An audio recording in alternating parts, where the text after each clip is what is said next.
बोलो जयकारा बोल मेरे श्री गुरु महाराज की जय। सभी गुरुमुख प्रेमियों से सप्रेम जय सच्चिदानंद।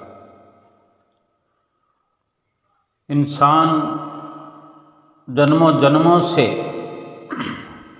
जन्म जन्मांतरों से जो परमात्मा से बिछड़ा हुआ है,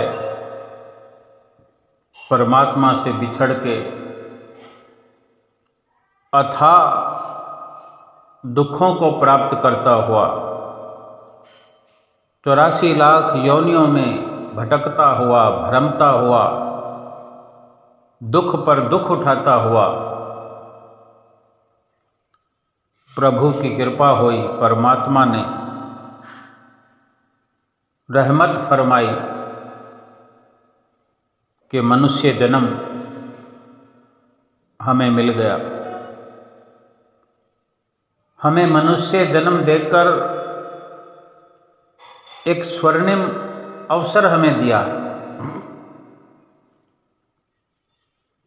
हमें अपनी नेमतों से नवाजा है।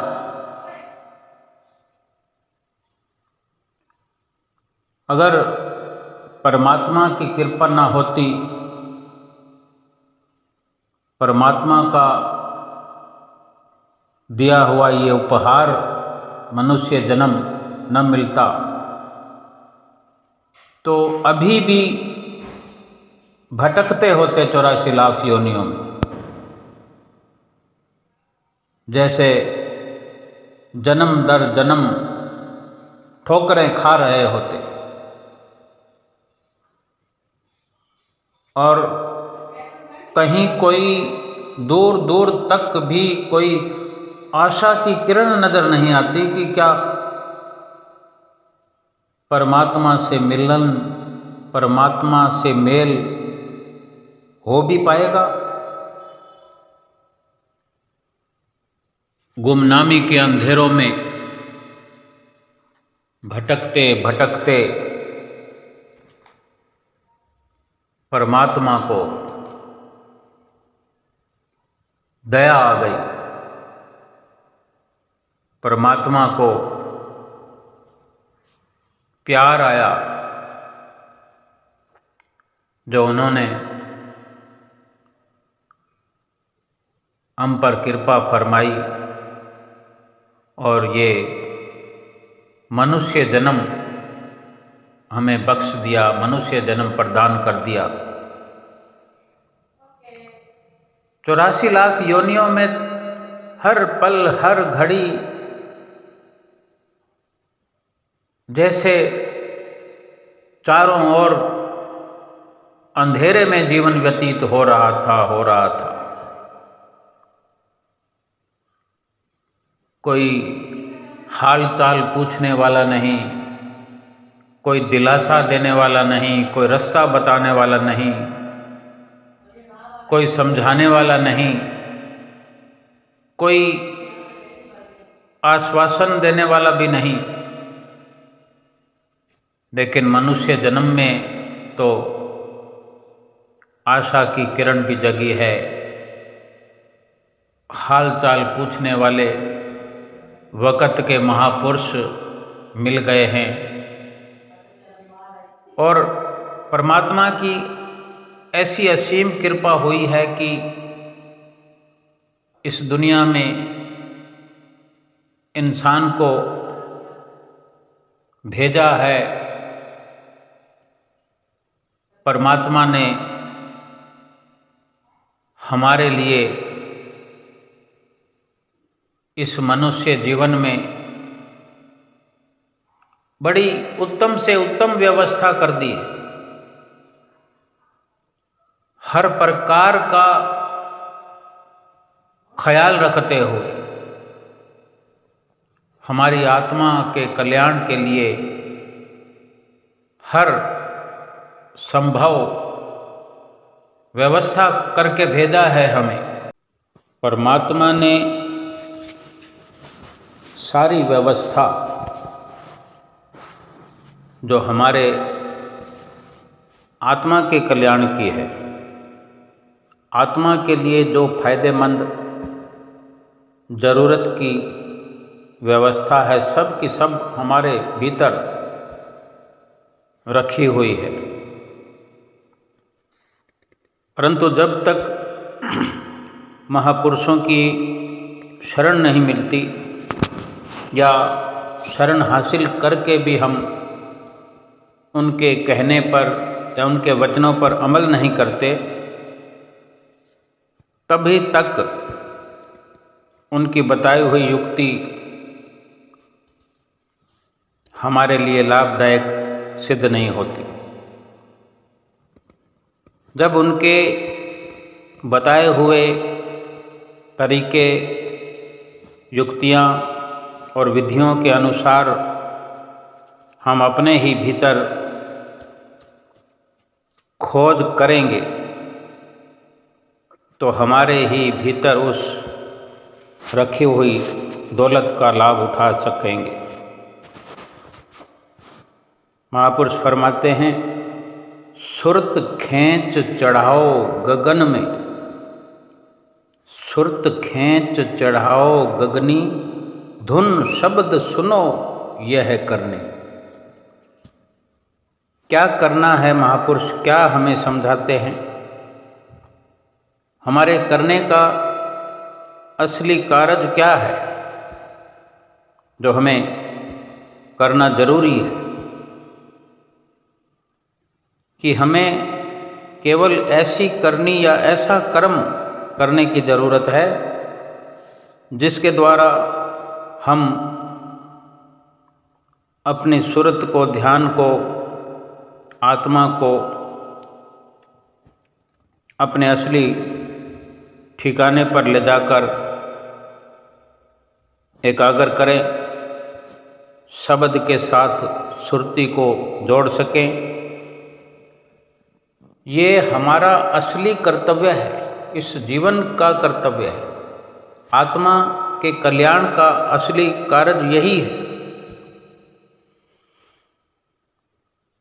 अगर हम किसी ने कह दिया कि गंगा स्नान में जा रहे हैं तो हम भी चल गए, गंगा में स्नान हो गया और गंगाराम बन गए। कोई जमुना स्नान के लिए जा रहा है तो हम भी चल पड़े, जमुना स्नान किया और जमुनाराम बन गए। परमात्मा को पाने का भी किसी और ने कोई तरीका बताया तो हम उस तरीके पे चल पड़े। जब तक ठीक प्रकार से ठीक तरीका अगर हम सीख करके नहीं अपनाएंगे तो परमात्मा को नहीं पाया जा सकता। हमें पता होना चाहिए। हर कोई इतना समझदार होता है कि अगर अपने ख्याल को, अपने ध्यान को हर किसी के पीछे दौड़ाए रखेंगे, थोड़ी देर उसके साथ चल पड़े, थोड़ी देर उसके साथ चल पड़े, कभी इधर चल पड़े, कभी उधर चल पड़े, इस प्रकार से कुछ भी प्राप्त नहीं हो सकता। महापुरुष फरमाते हैं कि हमें एकाग्र होकर अपने ही भीतर उस शब्द और नाम का स्वाद प्राप्त करना है, लज्जत प्राप्त करना है। और फिर ये जप तप पूजा पाठ दान पुण्य का जो भी फल और परिणाम है वो सब कुछ हमें उसी शब्द की कमाई से मिल जाता है, नाम की कमाई से सब कुछ मिल जाता है। जब हमारी जुबान पर उस परमात्मा का नाम दिन रात चढ़ा हुआ है, उसका सुमरण करने में लगे हुए हैं, तो फिर कौन सा और जप ऐसा है जो बाकी रहेगा? जब हम अपने आप को परमात्मा के हवाले कर देते हैं, मालिक के हुक्म और रजा में रहने लग जाते हैं, उसकी मौज में रहते हैं, तो इससे बड़ा तप कौन सा हो सकता है? जब हम अपने भीतर, अपने अंदर उस अनहद वाणी को सुनना शुरू कर देते हैं, फिर इससे बड़ा और कौन सा पाठ हो सकता है जब हम सतगुरु के स्वरूप को प्यार के साथ दिन रात अपने साथ लिए अंग संग फिर रहे हैं। फिर इससे बड़ी और पूजा कौन सी हो सकती है। जब अंतर में अनहद वाणी को पकड़ने की हमने प्रक्रिया को शुरू कर रखा है, अनहद वाणी को पकड़ना शुरू कर दिया है और उस अमृत को पीने के नज़दीक पहुंच रहे हैं, जिसको प्राप्त करने से दुनिया से इतनी उपरामता हो जाती है कि कुछ भी अच्छा नहीं लगता। तो इससे बड़ा और वैराग कौन सा हो सकता है। महापुरुष फरमाते हैं, ना बाल बच्चों को छोड़ने की ज़रूरत है, ना कुछ भी अपना बदलाव करने की ज़रूरत है, ना कोई वेशभूषा धारण करने की ज़रूरत है। बस दुनिया में रहना है तो सूरमा बहादुर बनकर रहना। कोई सोचे कि तलवार या बंदूक लेकर के वो बहादुरी का पैगाम दे सकता है, या कहीं वर्जिश करके या पहलवानी सीख करके पहलवान बन करके वो बहादुर बन के रह सकता है। ये संसारिक ख्याल है। महापुरुष फरमाते हैं कि ये बंदूक हो, तीर हो, तलवार हो, ये बाहरी ताकतें हैं। ये तो बड़े बड़े पहलवान आए, देखते हम कोई पहलवान हो, कुश्ती लड़ने वाला हो, कितने ही मेडल जीत कर रखे हों, लेकिन कभी ना कभी तो वो हार ही जाता है। महापुरुष जो इशारा करते हैं सूरमा बनने का, बहादुर बनने का, वो ये है कि मन पर जीत हासिल करो। फरमान भी है कि तीर तुपक से जो लड़े सो तो सूर न होए, तीर तुपक से जो लड़े सो तो सूर न होए, मन मति त्याग के भक्ति करे सूर कहावे सोए। जिसने मन की मति को त्याग दिया है, जिसने मन को अपने अधीन कर लिया है और भक्ति में लग गया है, असली सूरवीर वही है। यही महापुरुष इस संसार में बहादुर होकर रहने का इशारा करते हैं कि अपनी सुरती को, अपने ध्यान को शब्द से जोड़ करके चलते चले जाएं। हमें चाहिए कि अपने अंदर उस शब्द को ढूंढने की कोशिश करें। जितना ज़्यादा मन को एकाग्र करके शब्द की ओर ले जाएंगे, उतने ही परमात्मा हम पर ज़्यादा दया करेगा। जो कुछ भी हम ढूंढने में लगे हुए हैं, सब कुछ शब्द और नाम की कमाई में आ जाता है। मन चंचल थिर न रहावे, चित निर्मल कस होय आवे। महापुरुष फरमाते हैं कि हमारे मन की अवस्था का वर्णन कर रहे हैं महापुरुष कि बेशक वो परमात्मा हर किसी के अंदर है, पर यह भी ख्याल होना चाहिए कि वो मन भी हमारे अंदर बैठा हुआ है। परमात्मा हमारे भीतर विराजमान है, लेकिन उससे मिलना अगर मुश्किल हो रहा है तो वो इसी वजह से कि हमारे भीतर बैठा हुआ मन जो है ये रुकावटें डालता है, परमात्मा से मिलने नहीं देता। जब तक हम मन की रुकावट को अपने रास्ते से दूर नहीं करेंगे, तब तक हमारे अंदर परमात्मा होते हुए भी हम उससे मिल नहीं सकते, कभी नहीं मिल सकते जब तक मन की रुकावट को दूर नहीं करेंगे। समझाते हैं कि एक तालाब में गंदा पानी है, लहरें भी उठ रही हैं। अब वहाँ खड़े हुए हम देखना चाहते हैं कि हमारी परछाई उसमें दिखे, हमारी शक्ल दिखे, नहीं देख सकते। अगर वो पानी ठहर जाए तो फिर ये ख्याल आएगा कि ये गंदा है पानी, इसलिए नहीं दिखता। पानी भी ठहर जाए और जब तक उसके अंदर गंदगी है वो नीचे तले में बैठ जाए, तब ये मुमकिन हो सकता है कि हम ऊपर के उजले पानी में अपनी शक्ल देख सकते हैं। इसी प्रकार हमारा जो मन है ये गंदा है और स्थिर नहीं है, इसमें गंदी गंदी तरंगें उठती रहती है, मैल से भरा हुआ है, भागता फिरता है इंद्रियों के पीछे, भोगों के पीछे, विषय विकारों की ओर। तब तक हम अपने आप को पहचानने के लायक भी नहीं बन सकते कि हम स्वयं को नहीं पहचान सकते कि ये मन जो है रुकावटें डालता है। जब तक हम अपने आप को पहचानने के योग्य नहीं हैं, फिर परमात्मा को कैसे पहचानेंगे? हम सब दुनिया के जीव अपनी अपनी बुद्धि के अनुसार हजारों हजारों युक्तियों से, तरीकों से अपने मन को वश में करने की कोशिश करते होंगे।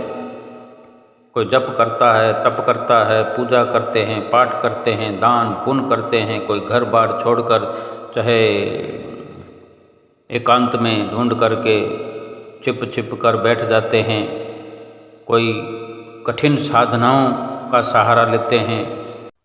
कैसी कैसी कठिन साधनाएं करते हैं, कठिन क्रियाएं करते हैं, संयम के द्वारा अपने मन को संसार से हटाने की कोशिश करते हैं। लेकिन थोड़े थोड़े समय बाद, थोड़ी थोड़ी मेहनत के बाद जब हमारा मन किसी भी जगह टिकता नहीं है तो फिर वापस दौड़ दौड़ कर दुनिया की तरफ भागता है और फिर भटकना शुरू कर देता है। इसलिए महापुरुष फरमाते हैं कि जब हम जबरदस्ती मन को काबू करते हैं इस प्रकार जोर लगाकर, तो हम थोड़े समय के लिए, थोड़ी थोड़ी देर के लिए सफल हो सकते हैं। लेकिन फिर जब जब ये दुनिया की ओर भटकता है तो फिर वही इच्छाएं, वही तृष्णाएं जाग उठती हैं और मन उसी तरह फिर हमें नचाना शुरू कर देता है। महापुरुष फरमाते हैं कि अगर मन को वश करना चाहते हो तो पहले मन की विशेषता, मन के स्वभाव के बारे में विचार करो। मन एक लज्जत का दीवाना है, स्वादों का प्रेमी है, स्वाद से प्रेम करता है, शक्ल से प्रेम करता है। इसको दुनिया के मोह से, दुनिया के प्यार से ऊपर उठाकर जब सच्चे प्यार की ओर, सच्चा प्यार जो मालिक का है, सच्ची लज्जत, सच्चा स्वाद जो मालिक के नाम रूपी अमृत के स्वाद का है, जब तक वहाँ इसको नहीं लगाया जाएगा, एकाग्र नहीं किया जाएगा, तो ये नहीं तैयार होगा। किस चीज का प्यार है, वो कौन सा प्यार है जिसको पा लेने पर ये दुनिया का प्यार छोड़ देगा? महापुरुष फरमाते हैं कि सुरत सबद कमाई करना, बाकी सब जतन दूर धरना। कि मन को वश में करने का एक ही तरीका है, सुरत शब्द को जोड़ने का काम करना, यही कमाई है। अपनी सुरत या आत्मा को अंदर शब्द के साथ जोड़ना, उस नाम के साथ जोड़ना, बाकी सब जतन छोड़ दो, हर तरफ से अपने ख्याल को निकाल लो। जैसे जैसे मन को शब्द और नाम का स्वाद आने लगेगा, वैसे ही हमारा मन इंद्रियों के भोगों, विषय विकारों, जितने भी स्वादों में ये लगा रहा है आज तक, सब छोड़ता चला जाए। किसी भिखारी को या किसी कम तनख्वाह वाली नौकरी से जो आमदनी होती है किसी इंसान को, अगर उसको 5-10 गुना अधिक तनख्वाह मिलेगी तो वो कम तनख्वाह वाली नौकरी क्यों करेगा? बड़ी आसानी से उसको छोड़कर उस तरफ चल पड़ेगा। उसको नौकरी तो तनख्वाह के लिए करनी है। और यहाँ मन को टिकाने की जो बात है, वो मन को जो स्वाद आता है, बेशक संसार के फीके नीरस रस हैं, क्षण भंगुर सुख हैं, बदल बदल कर रोज खान पान के स्वाद भी बेशक हम लेते ही हैं। एक ही स्वाद को रोज नहीं पसंद करता ये मन, लेकिन वो स्वाद केवल मालिक के नाम का है, नाम रूपी अमृत का है, कि अगर वो स्वाद एक बार मन चख ले, उससे जुड़ जाए, नाम की लज्जत आने लग जाए मन को, फिर और किसी स्वाद के पीछे जाने की सुध ही मन को नहीं रहेगी कि इससे बढ़कर क्या कोई और स्वाद हो सकता है। और इसी प्रकार दुनिया से मन हमेशा के लिए उपराम हो जाएगा, दूर हो जाएगा, और हमारा भजन सुमरन पक्का हो जाएगा।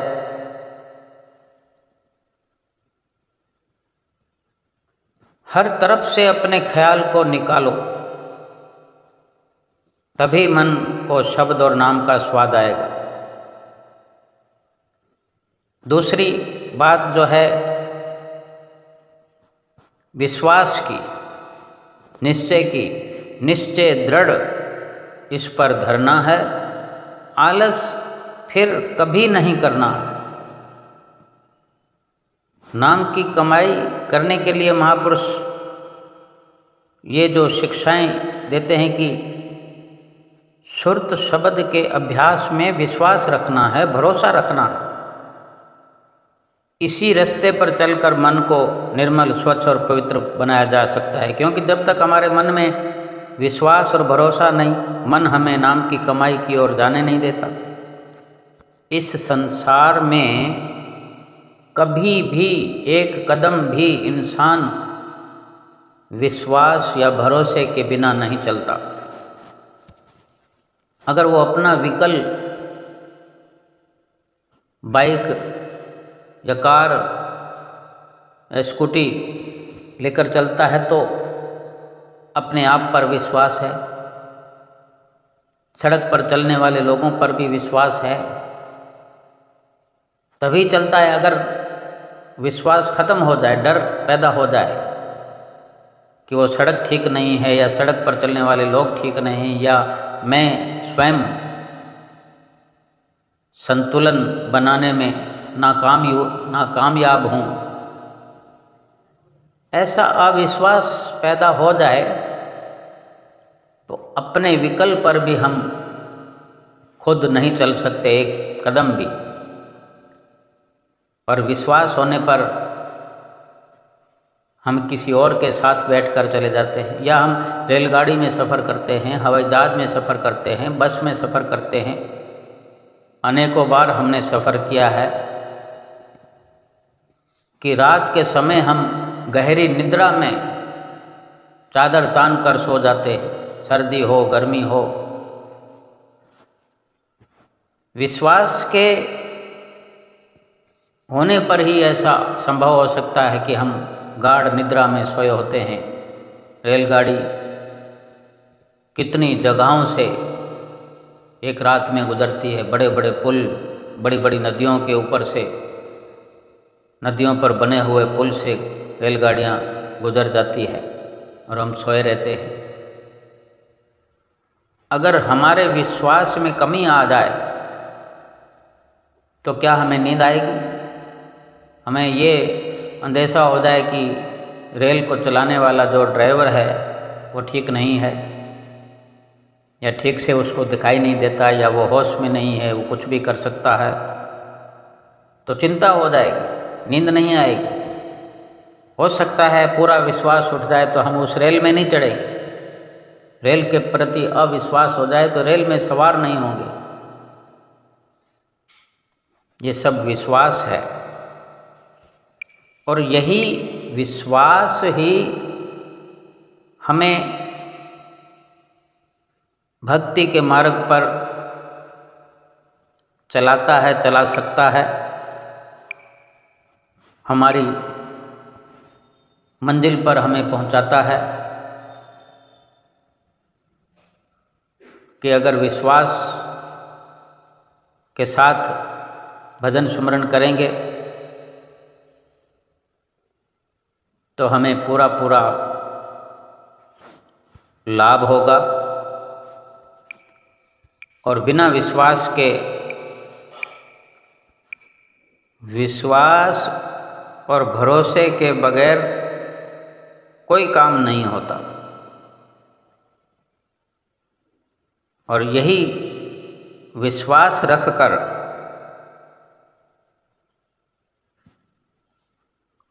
संत महापुरुष पर विश्वास करना होगा, उनके बताए तरीके पर विश्वास करना होगा, और इसी विश्वास से उनके वचनों पर अमल शुरू किया जाएगा तो हम अपनी मंजिल पर पहुंचने में कामयाब हो जाएंगे। और विश्वास के अलावा दूसरी जो बात है, आलस कभी नहीं करना है। हम स्वयं के बारे में विचार करें कि सारी उम्र बैठकर योजनाएं ही बनाते रहे हम,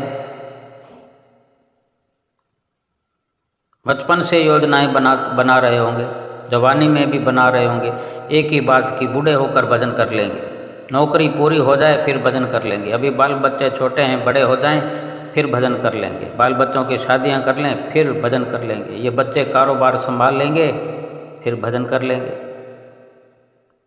हम कितने साफ दिल से योजनाएं क्यों ना बनाते रहे हो, परंतु हमें परमात्मा की योजना का तो पता नहीं हो सकता कि किस समय भरे परिवार को छोड़कर जाना पड़ेगा। कोई नहीं जानता कि ये जो निवाला हाथ में पकड़ा हुआ है, मुंह में जाने वाला है, जाएगा कि नहीं। ये कदम जो ज़मीन पर पड़ रहे हैं, दूसरा कदम उठेगा कि नहीं। रात दिन ये योजनाएं बनाते रहेंगे। पूरा समय अगर हम योजनाओं में समाप्त कर देंगे, करते रहेंगे, फिर जीवन तो यूं ही बर्बाद हो जाएगा, हाथों से चला जाएगा। इसीलिए महापुरुष फरमाते हैं कि रोज रोज भजन करने में आलस नहीं करना, रोज का रोज भजन सुमरन करना है। पता नहीं किस वक्त सब कुछ छोड़कर चलना पड़े, फिर अफसोस करना पड़े, फिर उससे क्या फ़ायदा होगा। इसलिए भजन रोज का रोज करना है, करना चाहिए, चाहे मन पूरी तरह ना भी लगे, लेकिन अपनी ड्यूटी समझकर करना है, सतगुरु की आज्ञा समझ के करना है। धीरे धीरे मन हमें अपने आप मालिक की भक्ति में लगाना शुरू कर देगा। यही मन ऐसी आदत में पड़ जाएगा कि फिर हमसे रोज़ का रोज़ भजन करवाएगा। हम सुबह भजन में बैठें, दोपहर को समय मिलता है तो दोपहर को बैठें, शाम को भी बैठें, लेकिन ज़रूरी है जो मालिक की भक्ति और मालिक की याद में जो घड़ियाँ बीतती है, परमात्मा की भक्ति के लिए कोई खास समय फिक्स नहीं है। केवल इसीलिए कहा जाता है कि सुबह का समय ठीक है, क्योंकि सुबह के समय हमारा शरीर बिल्कुल स्वस्थ और ताज़ा होता है, पिछले दिन की थकावट दूर हो चुकी होती है, पिछले दिन की बातें हम भूले हुए होते हैं, याद आते आते दिन निकलता है, जैसे जैसे वो याद आती हैं और दूसरी घटनाएं भी घटती हैं, जबकि हम सुमरन कर चुके होते हैं। हमारा ख्याल भी पाक साफ होता है। लेकिन अगर हम अभ्यास करते करते कुछ ऐसे वातावरण में आ गए हैं, अपने आप को ऐसे वातावरण में हमने कायम कर लिया है कि बाहर के वाद विवाद, झगड़े प्रसाद, संतों महापुरुषों की संगत कर कर के मन को साध चुके हैं, फिर इसके लिए कोई समय की पाबंदी नहीं, जिस वक्त भी हम चाहें भजन सुमरन के लिए निश्चित कर सकते हैं। लेकिन ज़रूरी है कि रोज़ का रोज़ हमने अवश्य करना है और अपनी आत्मा का कल्याण हो जाए, ये जीवन सफल हो जाए, सतगुरु की पूरी पूरी प्रसन्नता मिल जाए।